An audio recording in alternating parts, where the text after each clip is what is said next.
First came the horse's breath. It hung in the pre-dawn air as an invisible cloud, hot, spicy, as though time, night dust, and the electricity of the coming day had mingled in that vapor. In the sky above the distant bighorn spurs Venus was fading, the grass was burning out with silver dew, and the moon, the last lamp of night, was barely clinging to the edge of the horizon. On the wooden platform, by the stable, Harper Crews fastened the saddle's last buckle and exhaled. Hardly any sound came, only a light whistle, like when you open a long-sealed jar of jam, and sweet tension bursts outside. Today without witnesses. Today, either I lead, or am led away. She ran a hand over the stallion's croup, black as crude oil. Thunderbolt, bolt. He twitched his ears, gave a dull snort. The moon dissolved along his sides, as if someone had polished metal to mirror shine. Even experienced cowboys sat on this horse on alert. They said wild Icelandic blood ran in him, where the spirit is freer than a human will. Harper recalled yesterday's whisper of the old wrangler, "Baby, that's no animal, that's an element." Come at him with a storm inside, hell answer with a tempest. And a storm had long boiled in her. Every July since she was 12 she came here for vacations, watched her cousin Logan leap into the saddle on one leg, as if born to glide above the ground. And she herself was kept on ring ponies. A pat on the shoulder, "Too early, kid." Last summer her father died, heart, sudden, like a fallen horseshoe.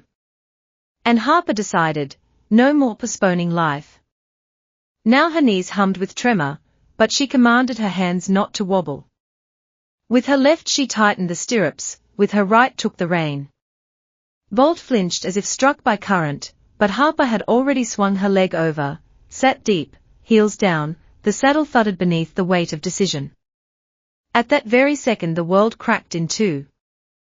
The stallion literally shot from the spot. Harper's chest slammed the pommel, branches of the first pines whistled above her head. Wind, cold and smelling of mountain wormwood, whipped her face, tears spurted on their own, not from fear but from speed. The sound of hooves became a drum beating the rhythm "Maybe I Can." The field stretched like a green sheet, the ranch behind shrank to a tiny box. Everything that was not the essence of the moment was swept away by the gust, the electric bill, the endless city noise, even Logan's condescending look. Only the shiver of the horse's back and the hammer of her heart remained, as if a smith were forging something new right in her chest. Above a gully Bolt took a steep drop head-on. Harper nearly flew out, dug her fingers into the mane. The horse's muscles worked like interwoven hawsers. She thought, this isn't adrenaline, this is a conversation in the language of power, he's asking whether I'll endure. The first laugh broke out involuntarily, ringing, desperate, almost childlike. But the joy lasted fewer than 20 heartbeats. Ahead the path narrowed sharply into a stone corridor, and the stallion, instead of slowing, added speed. Logan's memory shouted again, "Lead and hell obey. Let him doubt, hell drag you where he pleases. Bolt? Easy, boy." She cried, not recognizing her own voice, hoarse, torn, but firm. She nipped the right rein, shifted her weight back, trying with her body to say, "Slow down." The horse threw up his neck, lips bared at the bit iron, but did not reduce speed.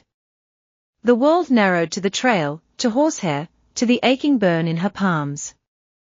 Somewhere far, beyond the pine walls, the sun was beginning to rise, but here in the rock chute the same grey-blue pre-dawn reigned, the color of strained expectation. A snatch of conversation, shed overheard 2 days earlier, flashed in Harper's head. The head wrangler was half whispering to the new hand, "Know about the silent loop? There's a spot on the east slope where even grasshoppers freeze and horses bolt. Folks say the ground there remembers something people long forget. Shed brushed it off then, but now that place seemed to be pulling them ahead like a magnet. And Bolt was the guide. Each second her control melted, the horse had its own intent. Harper realized, any jerking of the rein would only enrage the beast.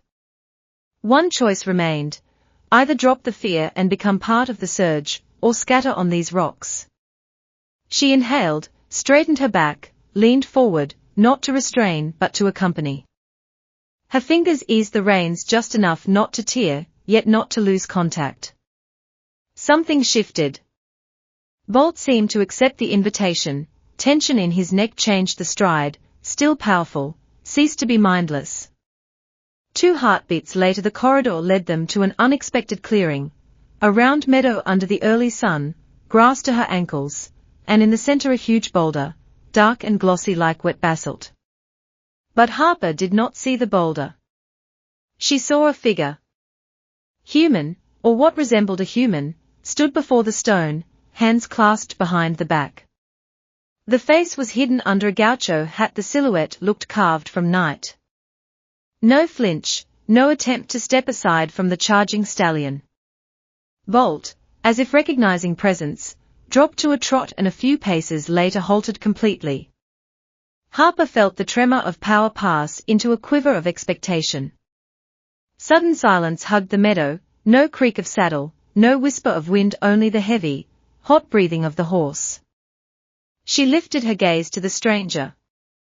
He slowly raised his hand, palm up, in greeting, or testing. Not a threat, not a rescue. Rather an invitation to step where GPS numbers end and numbers of fate begin. Harper, for the first time all ride, felt real cold. Yet inside, beside it, flared something stronger, not fear, but anticipation that ahead lay an answer she'd sought without knowing the question. She inhaled. Her hands were not shaking. If Bolt brought me here, let him show me why. Bolt seemed carved in bronze, utterly still, and beneath Harper's thigh she felt the massive heart beating, slow, deliberate, not fear, but waiting for a sign. The stranger's fingers were still open to the sky, and Harper heard her own breathing, short inhales, long exhales, as if her lungs were learning a new rhythm along with the horse. The meadow breathed differently, no rustle of grass, no hum of insects. The earth was waiting. You chose to trust, the stranger said hoarsely, as though his vocal cords were packed with dust from ancient trails. Harper opened her mouth, but words hid behind her teeth. She was afraid to break the fragile film of silence. Do not fear it, the man shifted his hat. A masculine face, scored by desert winds, eyes truly amber, the pupils elongated like a night beast's. He nodded at Bolt. He is your guide. Obey him more than yourself. The phrase pricked her throat. At the ranch she had been taught the opposite, the horse listens to the rider. Here everything was reversed, the animal knew the road, the human only caught up. The stranger took a step aside and the earth behind him parted. Not magic, Harper simply had not seen the narrow passage between the boulder and the tight ring of firs. As though a change of viewing angle rewrote the geometry of the world. From the slit came a draft of damp stone. It smelled of wet iron and moss. Sunlight, only just risen, did not penetrate there, darkness as dense as day-old coffee. Bolt took the first step himself. Harper leaned her body forward, not a command, but accompaniment. 2 forces boiled in her chest, curiosity and dull fear, braided like battery wires. One would not burn without the other. Inside the passage the outside world's noise cut off at once, as though a velvet curtain had fallen. Trees grew close, trunks bent inward, forming a natural vault, and on the bark were carved signs, waves, spirals, a stylized horse's eye. Harper ran her palm over one carving. The bark was cold, yet seemed to pulse slightly like a tiny engine. She jerked her hand back. Goose flesh flashed along her skin. Behind them came a soft creak. The entrance appeared to weave shut with branches, blocking daylight. In the gap no longer stood the stranger. He had vanished, leaving them to an exam with an empty ticket. The path sloped downward in a gentle serpentine. A horseshoe struck stone, a spark flickered, and from the tunnel's depths sounded that low, bronze bowl growl. Not a roar, not a bellow, something unnamed, but unmistakably alive. Bolt froze, ears flattened, neck taut. Adrenaline punched Harper beneath the diaphragm. "Easy, boy," she whispered, seeking her own anchor in the words. Her heart beat so loudly it seemed to echo through the coppice. The darkness ahead stirred. Harper saw two reflections, like embers glowing between roots. A moment later from the black stepped a calf moose, disturbingly gaunt, its eyes indeed glowing yellow-green. It stood, flicked its muzzle, and slipped sideways into the brush, leaving only trembling branches. The sound faded with it, as if it had been the call of a mother hidden deeper. Harper suddenly realized she was trembling not at the fear of a meeting, but from the realization she was still in the saddle. She had not jumped, had not dropped the reins. The trail felt comfortable in her hands, as if this forest had entrusted itself to her. The memory of her fallen father no longer burned a raw wound. She sensed that memory could also be a torch, lighting footsteps instead of scorching heels. She stroked Bolt, a gesture of gratitude. "We keep going," she said aloud for the first time. Her voice sounded not hoarse but sure, and the echo brought it back with a slight smile, "Going." The corridor began to widen. Ahead shimmered something amber, not a sunbeam, rather the reflection of a torch around a bend. The smell changed, the metallic tang vanished, resinous sweetness emerged, like burned pine needles. Bolt accelerated without prompting. Harper felt the line of fear shrink into a thin silver thread of delight. Whatever waited there, she was ready to face it, not as a tamer, but as a witness. A final curve, and the darkness behind them tore open into radiance. Harper squinted. Her eyes adjusted while her heart counted 3, 2, 1. The cave walls glowed, as though midday honey had been poured through them. No torches, no lamps, the stone itself emitted soft, pulsing light, and each firefly-like mote swirling under the vault warmed the air with a breath of faraway summer. Bolt stepped almost noiselessly. His shoes met a smooth strip of greenish-gold mineral. The ring was muffled like sound inside snow. Harper patted the hot neck. In that silence she could almost hear blood answering the fire in the walls. Yet beneath beauty another feeling hid. Her skin tingled in warning. This place was alive, and it stared back. Ahead, the corridor ended in an elongated hall. Where the amber glowed thickest, an oval fissure yawned in the floor, like the mouth of a voiceless choir. From it poured a current of cold air smelling of wet copper. Bolt shuddered, ears pricked, breath ragged. Harper clamped her calves to stay seated, support, not command. Then she heard it, the same low chesty drone, as though someone stroked a giant bronze bowl with a bow. The sound did not threaten, yet skin tightened under her shirt, an echo of the earth's own pulse. From the opposite shadows stepped a figure. At first she seemed the dream woman, cloaked the color of old soot, hood hiding hair, hands folded like a nun's. But her motion was different, springy, almost feline. As she drew nearer, the light slid across her face, pale skin, yet not sickly, rather stone-like eyes molten silver, with soft flickers that matched the wall's honey fire. "Harper Crews," she spoke the name softly, like repeating a password to forgotten doors. Harper's throat seized. How did she know? "You brought an empty vessel," the Guardian said, laying slim fingers on Bolt's chest. The stallion froze like a ship caught on a windless sea. I wanted to prove." Harper swallowed, and the words crumbled to dust. What exactly did she want to prove? That she could rule a storm. Power is not proven. It is heard, the woman continued. Sit on the ground, feel how it rocks. Harper hesitated, foolish to sit on a saddle lying on bare stone. But she remembered, the knot dictated her lot was to listen. She lowered herself, the saddle's cold leather touched her thighs, and suddenly, under the weight of hundreds of unseen miles, something lowered from her shoulders. The armor of "I can handle it" cracked, out came a short sob. Bolt did not panic at all, he stood beside her, warm muzzle in her neck. Tears fell on the straps. The whole cave answered with a gentle hum, like a choir of discordant yet kind voices, "You forgive, you are forgiven." When Harper's eyes dried, the boy was already gone.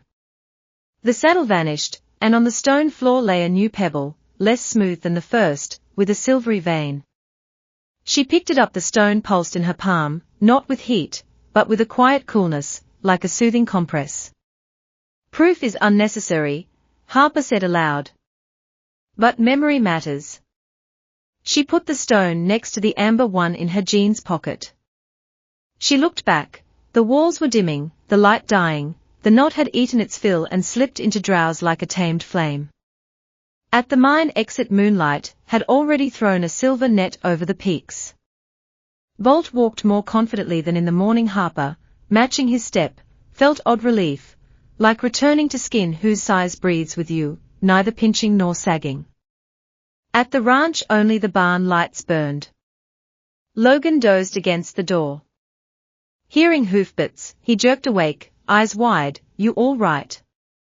He almost whispered, not to scare the night. Fine, Harper smiled as she hadn't in years. And Bolt too, it seems. She showed the 2 stones.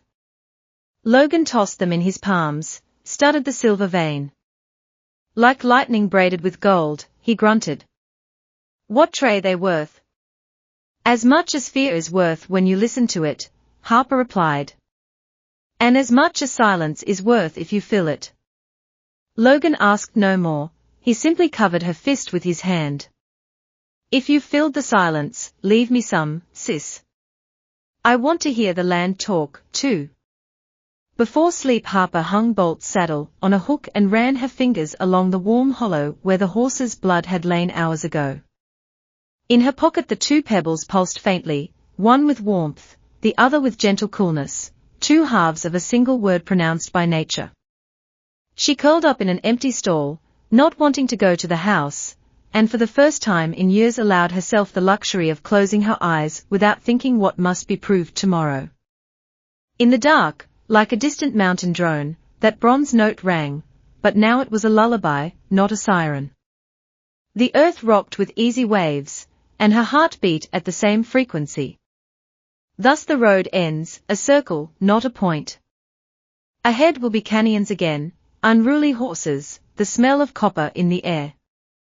But at every twig's crack or grass rustle Harper will now lay her palm and ask, what do you want to say? And fear, the old fellow traveler, will answer quietly, in a familiar voice, because they have learned to speak to each other.